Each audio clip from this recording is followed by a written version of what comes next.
Ya, baik.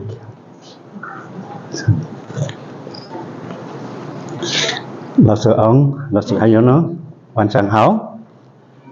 Bapak Ibu, Taja Wan Sang Hao, selamat malam. Ya, pada malam hari ini saya Asep Un akan memberikan kesaksian tentang penyembuhan. Saya tidak mengenal apa itu longitudinologi, ya. Waktu itu kejadian tanggal 3 Agustus, anak saya bekerja di Jogja, sementara saya berada di Solo di sini. Kami dapat kabar pada kurang lebih jam 3 atau setengah 3, pasnya saya kurang tahu. Saya diberi kabar bahwa anak saya yang nomor 2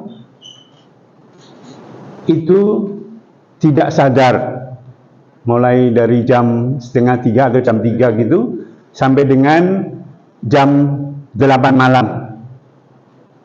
Ketika dia sadar, itu sudah berada di ICU, dan di situ pada saat itu ada istri saya, dan dia bertanya, Mama kok di sini? Ini di mana? Nah, dia jawab, ini rumah sakit, ini ruang ICU. Kenapa? Pertanyaannya seperti itu. Mama tahu dari temannya ini, kalau tadi kamu nggak sadar dari kurang lebih jam 3. Nah, kenapa? Ya nggak tahu. Nah, akhirnya kami tahu dari diagnosa dokter, pada otaknya itu ada pendarahan, sekaligus juga ada cairan yang ada di dalam otaknya, sehingga dia menjadi tidak sadar. Saat itu, waktu itu saya ditelepon oleh Pak Haris. Ya, ini saya singkat saja. Dia ada di ruang perawatan. Waktu itu ditelepon Pak Haris, kemudian Pak Asep, kita akan bantu untuk pengobatannya Iwi. Saya hanya berpikir, iya, gitu saja tanpa pikir panjang. Tapi setelah mau dilaksanakan pengobatan itu, saya berpikir besok bayarnya berapa? Saya juga pikir gitu. Nah, waktu itu dikasih tahu besok akan ada namanya Cik Bibi, ya masih ingat, terima kasih Cik Bibi. Nah, akan datang. Loh, saya mikir, Pak, dia dari mana? Di Jogja, dekat situ. Hanya berpikir saya, orang Jogja, kita pasti Jogja. Berarti nanti pengobatannya banyak orang, saya mikirnya gitu ya. Kemudian hari berikutnya, pagi-pagi ya itu, nah, Dewi datang untuk memberikan pengobatan.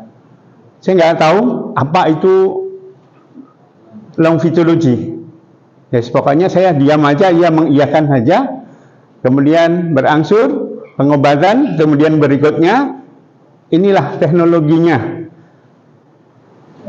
Ya, bahwa sekarang pengobatan tidak harus datang semua, tetapi ada yang datang di situ dan juga dari tempat lain. Yang hebatnya lagi bisa menggunakan HP. Saya juga bingung, pengobatan kok lewat HP bagaimana? Saya kan ini sudah luar biasa teknologinya dari longitudinologi itu, luar biasa. Di terapi setiap hari kurang lebih 1 jam. Nah, pada jam yang sama terus.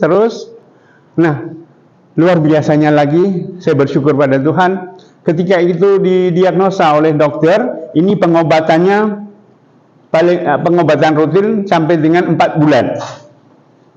Saya mikir, aduh, ya, toh dia juga di Jogja, pengobatan di Jogja saya nggak begitu ini ya, 4 bulan. Tapi apa yang terjadi hebatnya dengan terapi ini, longitudinologi ini, ternyata belum sampai 4 bulan, baru 2 bulan dia sudah dinyatakan sembuh.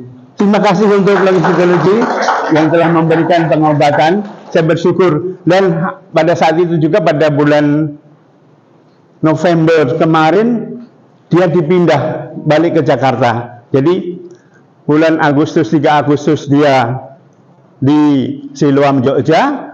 Kemudian kalau saya pikir kalau 4 bulan, Agustus, September, Oktober, November, Desember, otomatis masih pengobatan. Ternyata tidak, luar biasa. Saat itu bulan November sudah dipindah ke Rumah Sakit Siloam Semanggi. Saya mikir, lah pengobatanmu gimana nih? Katanya dokter sudah baik. Ya, sekali lagi terima kasih untuk Longitudology yang sudah membantu anak saya.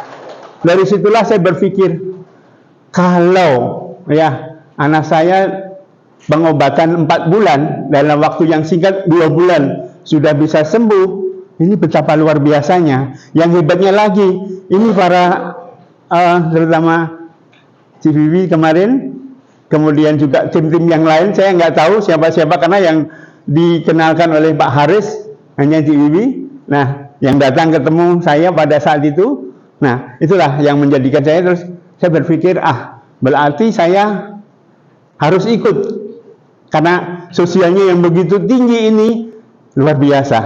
Makanya ketika ada berita kemarin waktu Cik Giok itu bilang mau ada pelatihan, belum apa-apa saya ikut saya gitu. Saya ikut daftar apapun, tapi nggak boleh ini ya, nggak boleh lowong, pokoknya harus full. Ya, itulah benar bahwa pada hari pertama saya ditelepon dari tim kami ada pelayanan. Spontan selalu ketika saya ada tugas itu selalu jawabnya oke, siap. Saya lupa, istri saya bilang nanti kan kamu harus ikut pelatihan. Wah iya, langsung saya cancel. Saya tidak bisa hari ini karena tanggal 10 sampai dengan 15 saya harus ikut pelatihan. Terus dia bilang, loh dari gereja? Bukan, ini lausanya dari Cungkuak. Saya bilang gitu. Jadi langsung dari Cungkuak. Oh iya, berarti ya saya harus ikut karena itu untuk sosial. Jadi untuk pelayanan, saya sama ketika saya di Rumah Duka Tiongting, saya juga pelayanan. Di sini pelayanannya lebih luas, bukan hanya untuk orang yang sudah meninggal, tapi untuk yang mereka mempertahankan hidup. Ya itu, terima kasih. Makanya saya ikut tanpa pikir panjang. Begitu ini saya langsung daftar, meskipun waktu itu nggak tahu apa persyaratannya. Bolak-balik saya ini belum. Yes, pokoknya kita siapin. Oke. Maka dari situlah hari ini saya berdiri di sini bergabung dengan Bapak Ibu semuanya. Terima kasih.